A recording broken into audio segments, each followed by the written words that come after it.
Saya kira aku tidak bisa ngomong apa-apa lagi.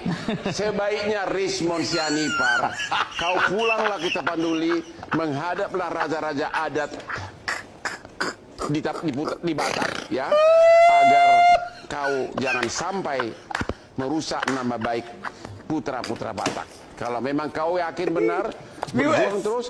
Tapi kalau kau sudah merasa salah sekarang, kalau ya ini tidak menuduh, pulanglah ke Tapanuli, temuilah raja-raja Sianipar untuk meminta maaf. Lawyer, tapi lawyer bukan Gurkan yang mengatakan bahwa ada tawaran 100 miliar. Saya nggak tahu benar apa enggak, walau alam ya.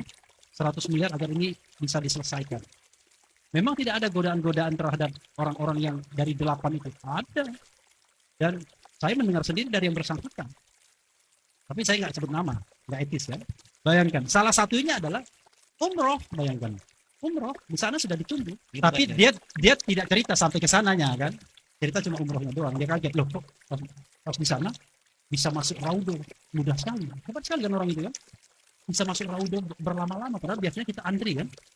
Kalau nggak ada ini banyak, wah nggak bisa. Itu kan harus pakai tiket-tiket dan lain sebagainya. Heran dia, ternyata ketemu si X di sana. Saya nggak bisa men-spill itu, tapi saya mendengar langsung dari orang. Ada 4 hal yang membuat Jokowi itu agak ragu-ragu ketika dia harus step down, harus turun dari pemerintahan. Apa? 4 itu. 1, dugaan korupsi. Yakin? 2, dugaan pelanggaran hak asasi manusia. Yakin? Yang ketiga adalah legacy dia yang harus diselesaikan, misalnya proyek-proyek besar seperti IKN, kereta cepat dan lain sebagainya yang sudah diijon duluan. Yakin nggak? Makanya dia ngotot agar proyek itu tetap berlanjut. Nah, yang keempat adalah bangunan dinasti politiknya. Kalau ijazah ini terbukti dan rakyat Indonesia paham bahwa selama ini mereka dibohongi, kira-kira apa yang akan terjadi? Saya tidak memprovokasi, tapi ini menganalisis. Mungkin nggak terjadi penjarahan seperti yang dialami oleh para anggota DPR hanya karena joget-joget aja. Bayangkan, joget-joget aja itu dijarah rumahnya. Bagaimana kalau rakyat tahu bahwa ijazahnya benar-benar palsu? Bisa bayangkan nggak? Tiba-tiba kemudian orang datang ramai-ramai ke Solo, melakukan yang namanya street justice, pengadilan jalanan, datang ke Jakarta, kantor sebuah partai, ya kan? Kemudian datang ke Medan, kantor pemerintahan, maka hancurlah dinasti politiknya. Nah, itu yang sebenarnya dikhawatirkan oleh dinasti ini, oleh Jokowi, kalau seandainya ini terbukti.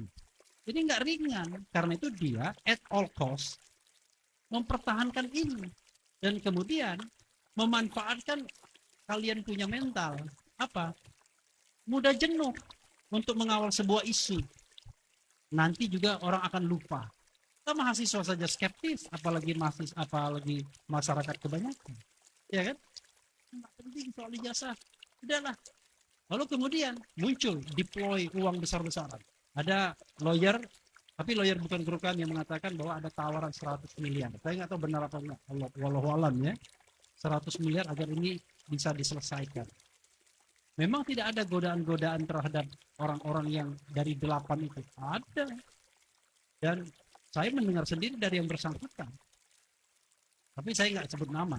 Nggak etis ya. Bayangkan, salah satunya adalah umroh. Bayangkan. Umroh, di sana sudah ditunggu.